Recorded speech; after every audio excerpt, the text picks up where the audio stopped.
ഒരു പുതിയ വീഡിയോയിലേക്ക് സ്വാഗതം. ഇന്ന് പരിപ്പും വെള്ളരിക്കയും കൂടെയാണ് കറി വെക്കുന്നത്. പരിപ്പ് ഒരു അരക്കപ്പ് പരിപ്പെടുത്ത്, ഈ ചുമന്ന പരിപ്പാണ് വെച്ചിട്ടുണ്ട്. ഇതിൻ്റെ കൂടെ വെള്ളരിക്ക ഇടുന്നില്ല, ഒപ്പം ഇട്ടാലും മതി. ഇത് പെട്ടെന്ന് വേകുന്ന പരിപ്പാണ്. എന്നാലും വെള്ളരിക്ക അലിഞ്ഞു പോകണ്ടാത്തൊരു സാധനമായതുകൊണ്ട് ഒരു വിസിലടുപ്പിച്ചിട്ട് രണ്ടാമത് വെള്ളരിക്ക ഇടാമെന്ന് വിചാരിക്കുന്നു. എന്ന് വെച്ചിട്ട് തേങ്ങയും അരച്ച് പുളി വിട്ടാണ് കറി വയ്ക്കുന്നത്. ഒരിത്തിരി സവോളയും ഒരു വെളുത്തുള്ളി അല്ലിയും എടുത്തിട്ടുണ്ട്. ഈ വെള്ളരിക്കായും അരിഞ്ഞെടുത്ത് ഇത് നമുക്ക് പരിപ്പിലേക്ക് ഇട്ട് കൊടുക്കാം.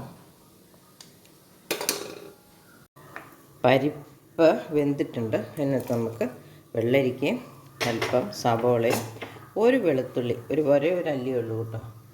പരിപ്പല്ലേ, വെള്ളരിക്കയ്ക്ക് ഇതിൻ്റെ ആവശ്യമില്ല. എന്നാലും ഇനി അരയ്ക്കുന്നൊന്നുമില്ല. അരച്ചാലൊരു വെള്ളരിക്ക അല്ല വെളുത്തുള്ളിയുടെ ടേസ്റ്റ് വരികയല്ലേ. ഇതൊന്ന് മൂടി വെച്ച് നമുക്ക് വേവിച്ചെടുക്കാം. വെള്ളരിക്കയും പരിപ്പും ഇവിടെ വെന്തിട്ടുണ്ട്. ഇനി നമുക്ക് മുളക് ചേർക്കാം. ഒരല്പം വെള്ളം കൂടുതലുണ്ടെന്ന് തോന്നുന്നു. ഇനി പരിപ്പായതുകൊണ്ട് തണുത്ത് വരുമ്പോഴത്തേനും പാകത്തിനായിക്കൊള്ളുമായിരിക്കും. നമുക്ക് മുളക് ചേർക്കാം. ഒരു തുള്ളി വെള്ളം പോലും ഇല്ലാതെ വടിച്ചെടുത്തൊഴിക്കാം. ഒരല്പം ഉപ്പ് ഞാൻ ചേർത്തതായിരുന്നു. നമുക്കൊന്ന് ഉപ്പ് നോക്കാം.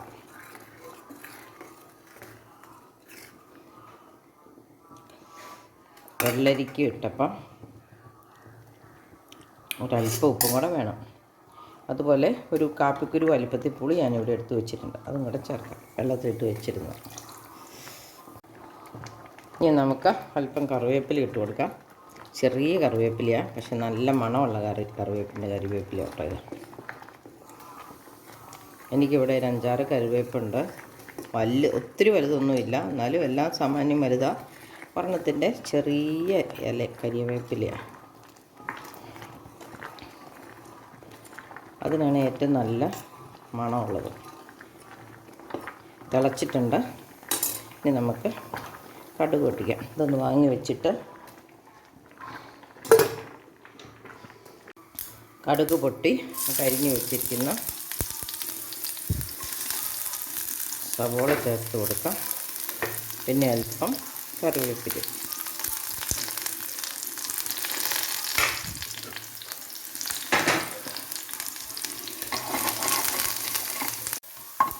നമ്മുടെ വറവ് ഇവിടെ മൂത്ത് വന്നിട്ടുണ്ട്. ഇതും കൂടെ നമുക്ക് ചേർത്ത് കൊടുക്കാം. അപ്പം നമ്മുടെ സ്വാദിഷ്ടമായ പരിപ്പിട്ട വെള്ളരിക്ക കറി റെഡിയായി. അപ്പം നിങ്ങൾക്ക് ഇഷ്ടപ്പെട്ടെങ്കിൽ ഇതുപോലെ വെച്ച് നോക്കണം. അതുപോലെ എൻ്റെ വീഡിയോ ഷെയർ ചെയ്യണം, ലൈക്ക് ചെയ്യണം, കമൻ്റ് ഇടണം, ചാനൽ സബ്സ്ക്രൈബ് ചെയ്യണം. മറ്റൊരു പുതിയ വീഡിയോയുമായിട്ട് വരുന്നതുവരെ എല്ലാവർക്കും ബൈ.